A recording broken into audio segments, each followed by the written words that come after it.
Okay, I'm here with Dr. Alan Goldberg today, one of the world's leading sports psychologists. He mainly concentrates on swimming, and so if you're watching this show, I'm sure you're heavily involved in swimming or interested in it. And Alan, if I'm right, you've helped a lot of swimmers over your career, including some very big names in our sport. Well, yeah, I've been probably involved in swimming in this field since '89 or '88. Got it. And yeah, and I do a lot of work. I mean, I've been doing clubs around the country before the insanity that is COVID-19 hit. It's But crazy. yeah, really crazy. And mainly what I do now is the one-on-one stuff remotely with swimmers who have specific performance issues, handling pressure, performance blocks, that sort of thing. Yeah. And we found that works really well, doesn't it? The online, especially when you have like a Zoom or something like that, and you can see the people's facial expressions. You can learn a lot, right? Yeah, well, the way that I work, I base a lot of what I do on what goes on with a person's nervous system. So if I'm not seeing, sometimes you can pick up when you're listening just on the phone, but I need visual access to tap into as someone's talking about something, what's going on with their breathing, what's going on with their posture, their movement, that sort of thing. Very important. So you really connect well. I mean, we've been actually working together for years, and I've hadn't talked to you for a while, quite a few years later, and it seems like it got away a little bit. And I remember I picked up the phone and talked to you the other day, and it was just like I never left. You connect so well to people. I think it's immediately they fall in love with your personality, and you just connect so well, and that makes all the difference, doesn't it, when you have that connection to people? Well, I think with any kind of coaching, it's all about the relationship. Right. It's sort of like what doesn't make you a good coach. It's how you get it across. And really, the mark of a good coach is someone who creates a really safe container for their athletes, and helps them, feel safe about learning, failing, and excelling. The relationship really is the glue that binds the learning. And that's so important. And part of that is, communicating. Part of that is being able to connect with people and listen, and also understanding that communication isn't just a one-way street. I talk, you listen. Right. I talk, you listen, you talk back, and I listen to make sure that what I intended to get across, you understood. So it's very interactive. Oh, yeah, absolutely. I mean, it's, one of the rules of thumb I teach coaches all the time is the meaning of any communication is the response it gets. So you may make a comment to a kid, which you would, maybe you're kidding, maybe you're just trying to get them to believe in themselves. If they respond by feeling put down, regardless of your intention, the meaning of your communication was a put down. And if you don't understand that once you speak or say or do anything, if you don't understand that, you then need to check out to make sure they got the message.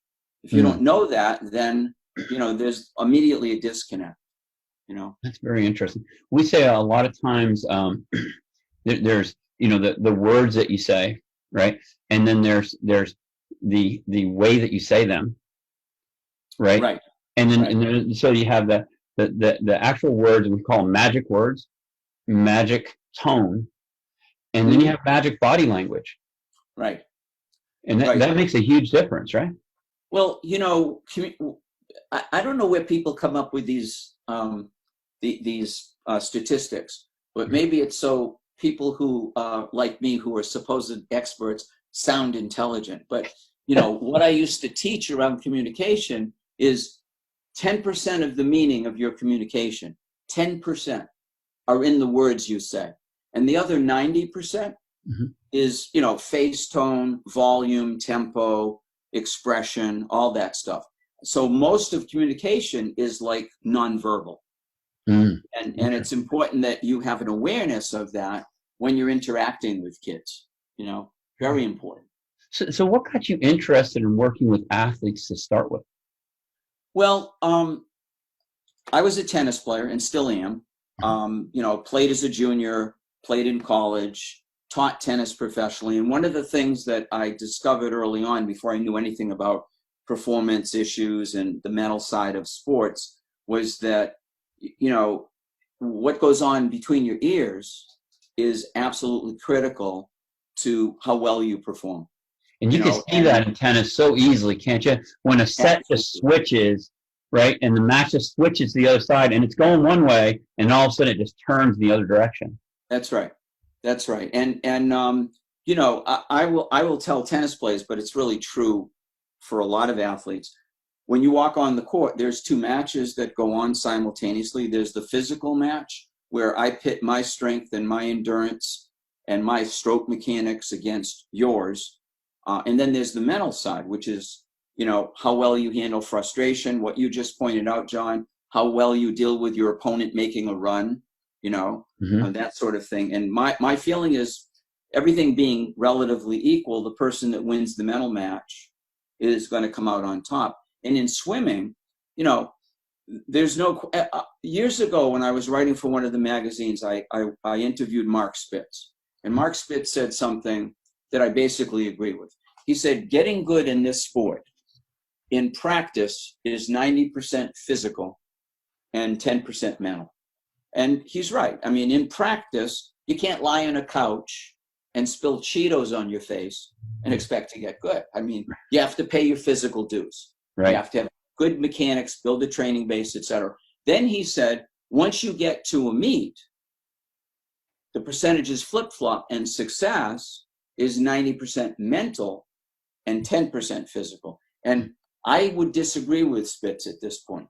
I would say, once you get to a big meet, let's call it your championship, the taper meet, you have the training base, you have the muscle memory for good mechanics. Whether you swim well to your potential or not, as far as I'm concerned, is all mental. And not being weird about it, very specifically, has to do with what you focus on and think about before the race and what you focus on during the race.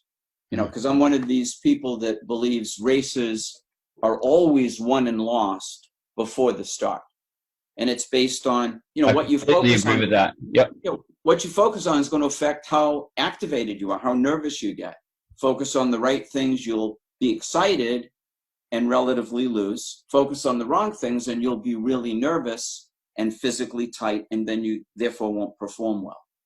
So my next question, which I think you've already answered, is, great athletes train their body, and how important do you think it is for them to train their mind?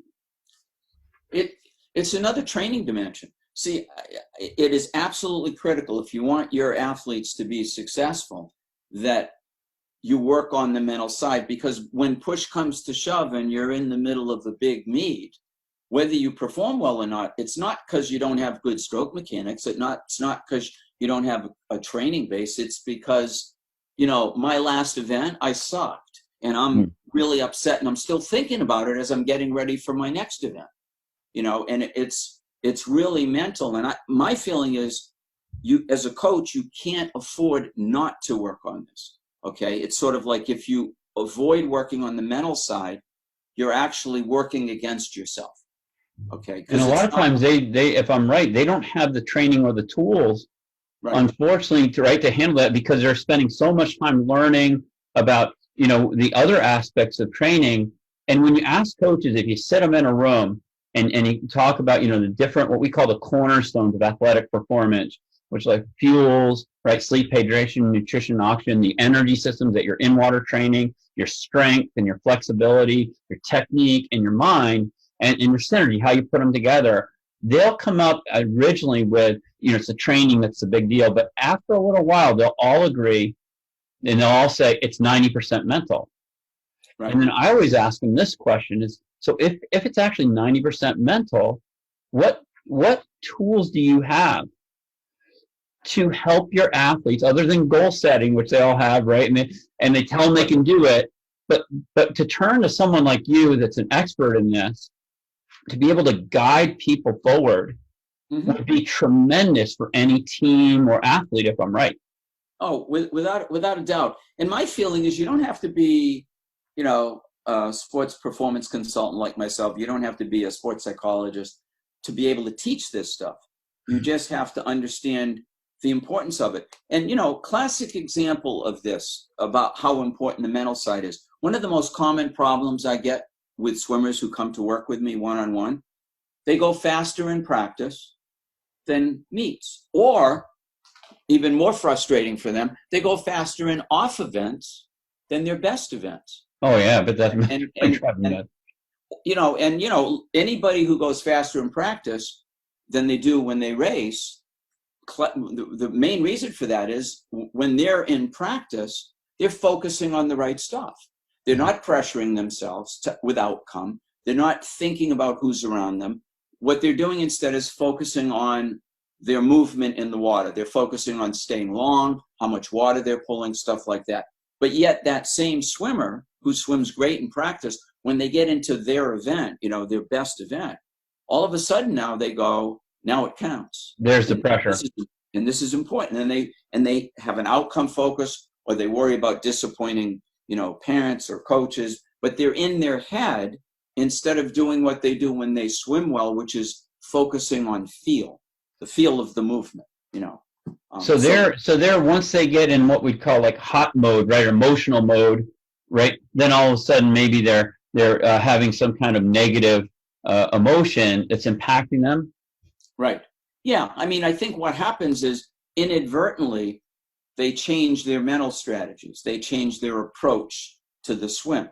Okay. And, people aren't aware that they have mental strategies, but any swimmer who does better in an off event or in practice than the best event or a meet, when they do well, their mental strategies are right on. They're paying attention. See, swimming fast is about paying attention to the feel of your movement.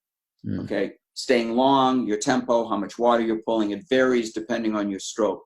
But then what happens is they get into a meet, they get into their race, and without knowing it, they change their mental approach. They're now overthinking, focused on outcome, worried about their competition, and all of those things detract from swimming fast. They make us anxious, they tighten us up physically, and we then perform poorly as a result. And so when you're dealing with athletes, you're able to kind of loosen that up for them and help them see what's happening. Is that right? See, that's the key. Help them see what's happening. The foundation of change and the foundation of mental toughness is awareness.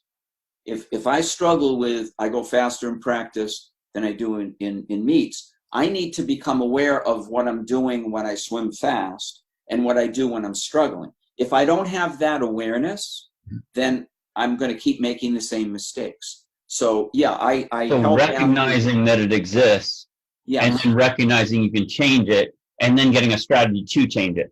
Exactly. Gotcha. And what I really try to do ultimately is the how.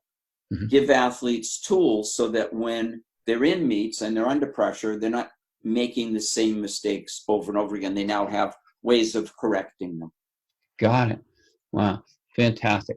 Now, and you said there's things that coaches and parents can do to help their swimmers become mentally stronger as well? Well, let's talk about parents first. Okay. Not that any swim coach has ever. I see that big smile on that one. Oh, yeah. There's a joke that goes around in swimming clinics, which is the ideal team for a coach to work with. The ideal swim team is a team of orphans. Okay, because then you don't have to deal with the parents. Except, I certainly I say that tongue in cheek, because a coach needs parents to be successful. But the thing that parents need to understand is they have a specific role on the team. If they want their kid to become mentally tough, enjoy the sport, perform well under pressure, and go as far as possible, they have a certain role. And it's very simple, okay, as far as I'm concerned. And I always frame this in terms of performance issues, because a lot of parents will say and do things that are detrimental to their kids swimming, but they mean well, and they're only saying and doing it because they want to be helpful. But basically the two key roles a parent has is to be unconditionally loving and supportive of their kid. And in a way, John, that has nothing to do with their outcome, with performance. So the first job a parent has is to be supportive, okay? And the second is to not coach. And what I usually do with parents is then spell out what coaching is. Right. I think I learned that. I think I've got enough experience. I do not coach my children. That's it. As much as background as I have on it, I don't do it. Well, it's not at all unusual for swim coaches to end up coaching their kids. Right. It's and it's possible to do it, but it's difficult because right. the roles don't go together. A coach's job is to push an athlete out of their comfort zone, to be supportive, of course, but to get them to be comfortable being uncomfortable. Okay. And a parent's job is to be, unconditionally loving and supportive, and not to coach, and not to try to motivate, and a lot of the things that parents do because they think it's helpful is they get their kids focusing on other swimmers. So-and-so did this time, you need to beat them. Or they do coaching. They do pre-meet coaching on the car ride there. Okay. Right. Here's what you need to do type of thing. Exactly. And then on the car ride back, they tell the kid everything the kid did wrong. Now, here's the deal, John. Even if they're technically right, they're wrong because it's not their job, So I guess what I'm saying is what parents need to understand that if they really want their kid to go far, they don't have to do much. They just need to be loving. They need to show up, enjoy their kid's sport, and be a good role model and not coach. Don't time your kid. Don't video your kid and force them to watch the videos. Don't break their stroke down. That's, the coach's job, not your job. Right. And if you take that role, the child gets confused. Absolutely. Right? And they don't know, are you dad or where are you right now? Are you dad or are you coach? And they when that blurs, if I'm right, you can lose trust. You can lose trust. And unfortunately, what that does for kids is if dad is really over involved in my swimming and, critiquing me and doing that, and clearly I can see when that happens, they sometimes get frustrated if I don't do well. Then what the parent's doing inadvertently is they're creating a really significant form of performance anxiety for me as the kid, as the swimmer. And because all of us, when we're kids, we're hardwired to make our parents proud. And if we feel like if we're struggling and we feel like we're disappointing them, when we get up on the blocks, there's a lot more at stake than the 100 free. That's right. I'm swimming right now, so for my dad or my mom's love. Even if I don't know it. Well, that's right. Well, I'm unaware of it at that point. Good point, because most kids aren't. But what they are aware of is feeling incredibly anxious. Right. So stomach. You can get physical manifestations of that as well, right? Your stomach can hurt. You can, right? All the time. And it's just, it's not rocket science. It's hard to do because it's very evocative when you're a parent and you have a kid who's competing, and you want to be helpful. That's fine.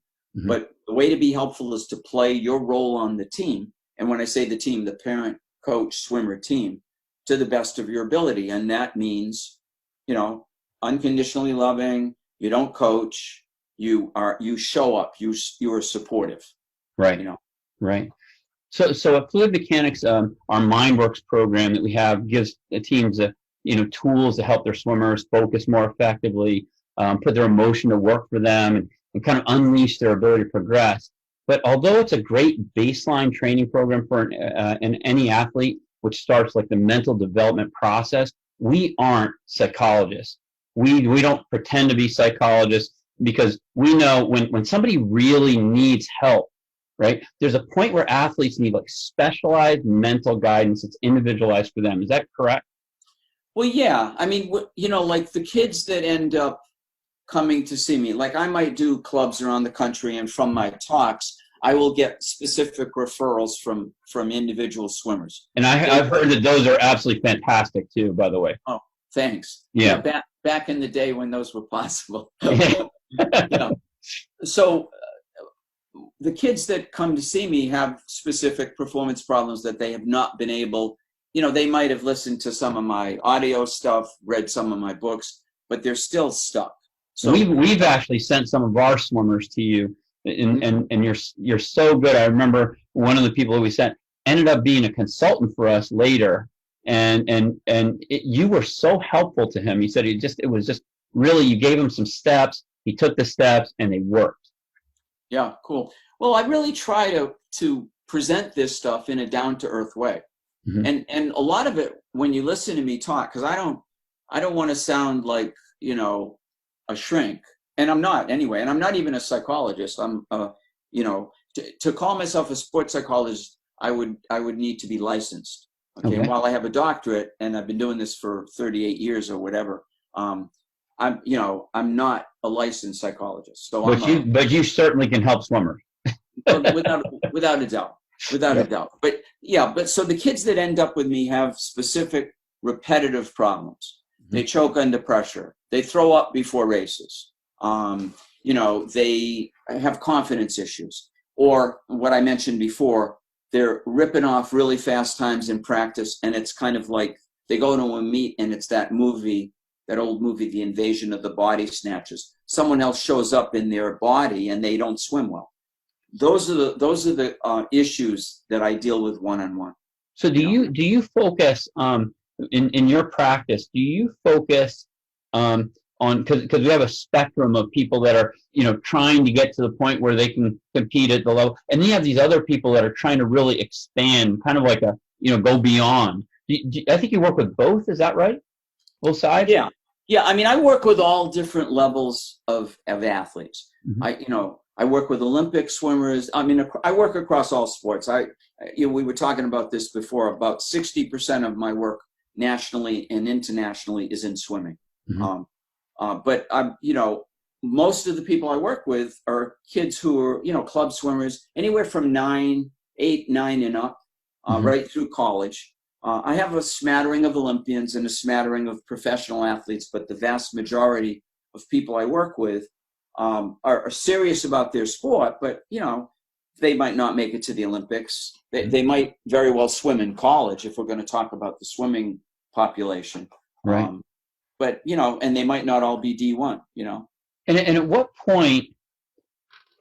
What's the point where an athlete should, in your opinion, how do they identify the fact that it's time to reach out to you or someone like you? Their anxiety from racing is interfering with their lives. They're starting to hate the sport. They're depressed about it. They're really thinking, they're questioning whether they should leave or not because of their performance difficulties. The dinner table is quiet. Yeah, they're in pain, and then the family's in pain if the kid's in pain. Right. So I mean, then it's time. I mean, this is going to sound stupid, but swimming's supposed to be fun. And the kids that come to see me, they're not having fun, John. They're miserable. And there's something wrong with that, because unless you're having fun, and we're talking about even the Olympic caliber swims, if you're not looking forward to the challenge of this, if you're not what I call enjoying the dance, all of it, the butterflies in your stomach, you're not going to perform well. You have to be enjoying what you're doing. You have to be passionate about it in order to be successful. So internal versus external motivation, like the coach pushing you or the parent pushing you, versus the one that owns it inside themselves, that wants to compete. Yeah. You have to have, this is a very hard sport. Okay. I will sometimes joke when I'm talking to groups of swimmers that this is a masochist sport. In order to get good, you got to be in pain. And any endurance sport is like that. Counsilman used to say that to us. You got to be a little masochistic. Well, there's no question about it. You got to push yourself towards discomfort. And when you move towards it and you feel it more, you got to go after it even more. Right. You have to have a good reason to do that. And the reason has to be your reason. In other words, you have to take ownership as a swimmer of of why you're doing it, your sport. You can't do it to make other people happy. You can't do it so you don't disappoint other people. You have to do it because you want something. Now, it might just be that you love the sport. You don't give a hill of beans about going to the Olympics, but you're passionate about it. And that's a fine reason to do it. Or you have goals. You want to get a college scholarship, or you want to get an Olympic trials cut, or whatever. But in this sport, and I talk about having a big enough why, WHY, with kids. You have to have an emotionally compelling reason that helps you train, that motivates you. And key thing with goals, see, a lot of swimmers don't understand this. And one of the sources of their performance problems is they bring their goals into meets with them. Okay, we want goals, but our goals are a motivational tool for training only and to get us to work hard right now. It's like a carrot, right? Exactly. But you don't need the carrot in a meet. Right. There's enough excitement, activation, as we say, in a meet. You don't need to pressure yourself with outcome. Take the carrot away and let the horse run. Is that it? That's right. Well, listen, the Olympic swimmers I've worked with before and listened to talk, they all say the same thing when it's race time. You could be in the finals of your event for the Olympics, biggest race of your life. And the ones who are successful, when they're behind the blocks, they go, I've done everything I possibly can. I've been working my butt off. Let's just see what happens. Right. Rather than, oh my God, this is the finals of the Olympics. I've been working on this for 6 years. I have to do this. I'm swimming for my country. Oh my God, what if right. It will fall apart? So they're fearing failure in a way versus like going after that, right? What they want to do. But letting go and just trusting the muscle memory, your training base, all the work you've done, and just letting it happen. You can't force yourself or scare yourself into a peak performance. You have to relax into it. Wow, that's a great statement. Can you say that again? You can't force? You can't force yourself or scare yourself into a peak performance. It's kind of like getting in the zone. You don't get in the zone because you try to get in the zone. You're in the zone because you're focused on the right stuff and you let it happen. There's a let it happen headset that's necessary for swimmers to go fast under pressure. It can't be a make it happen headset. And being a very psychological and emotional athlete myself, when I was performing, I think your advice that you're just giving this small bit of advice to us right now is so powerful. And so to me, again, I've raced some of the greatest swimmers in the world, and I beat most of the ones that I raced. But there was times where it was difficult as well. That happens for all of us. And having someone like you to be able, I think it would be like having like a secret weapon, behind you. But so really, I always feel like you don't always need. It's not just when you're in the bad times.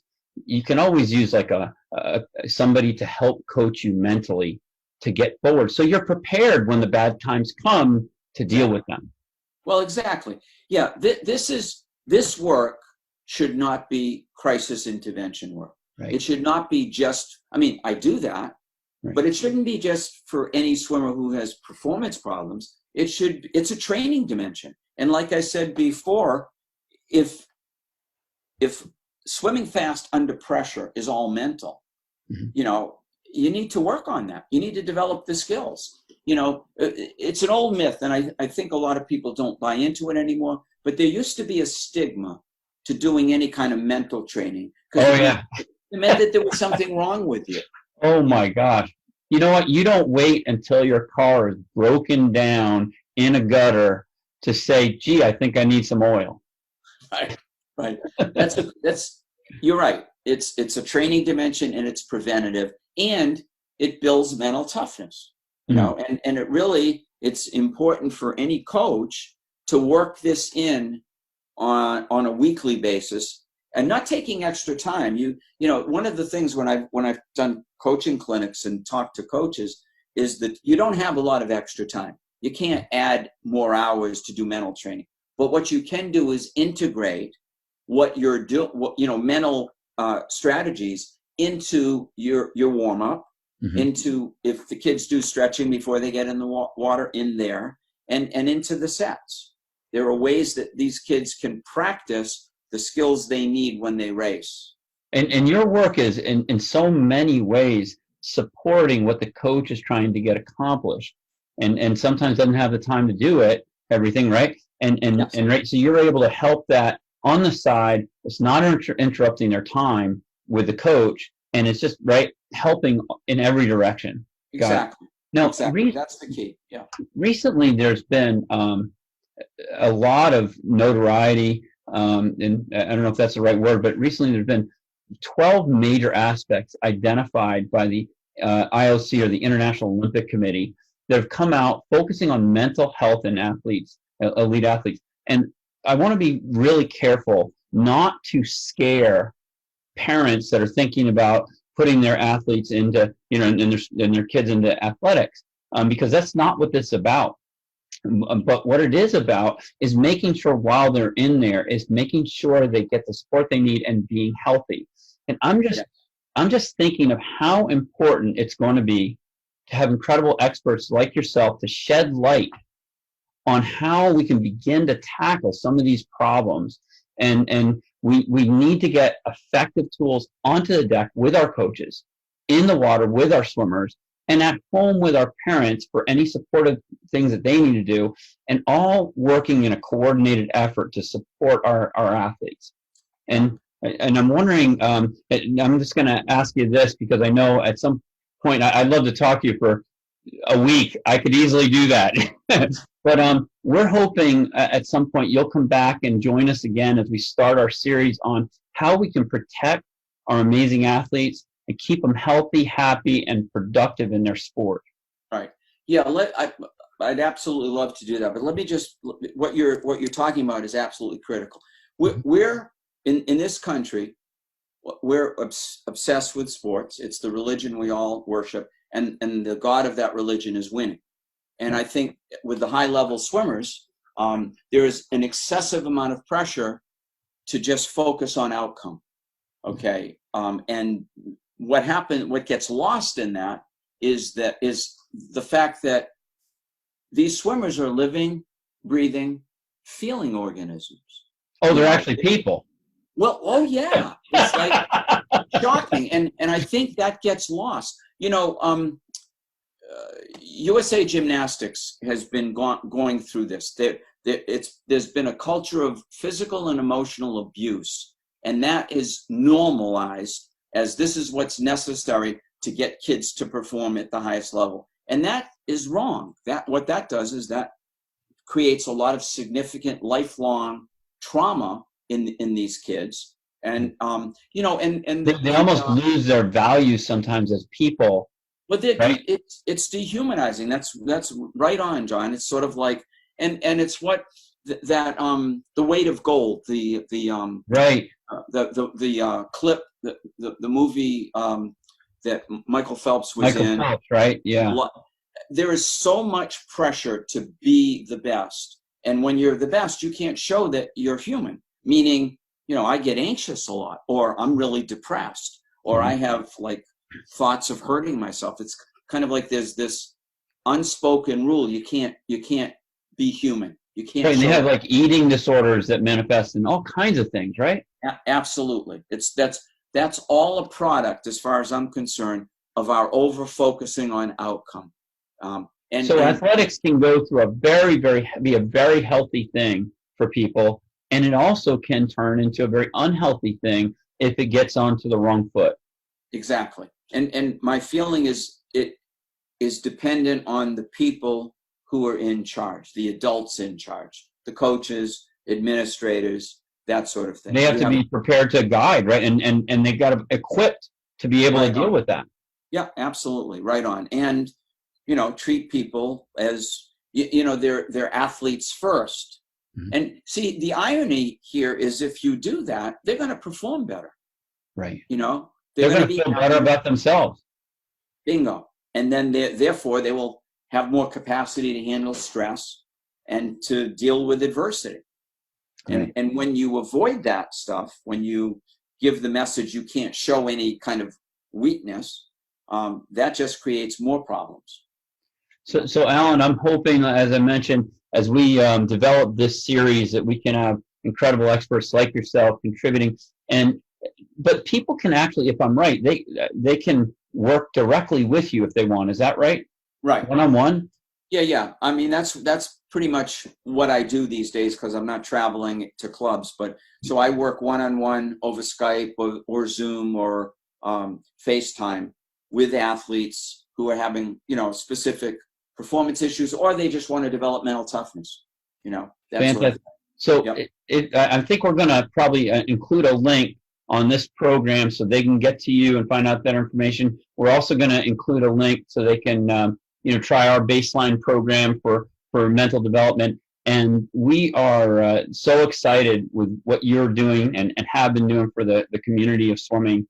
And really, I think if anybody can get that help, and I think they'd be really fortunate to get a chance to work with you. Yeah, well, always open to it. I know I feel that way just listening. Wonderful. Yeah. Thank you so much for all your time. It's been great. Oh, great to talk to you, John, as always. Okay. Take care. Thanks. Okay, see you.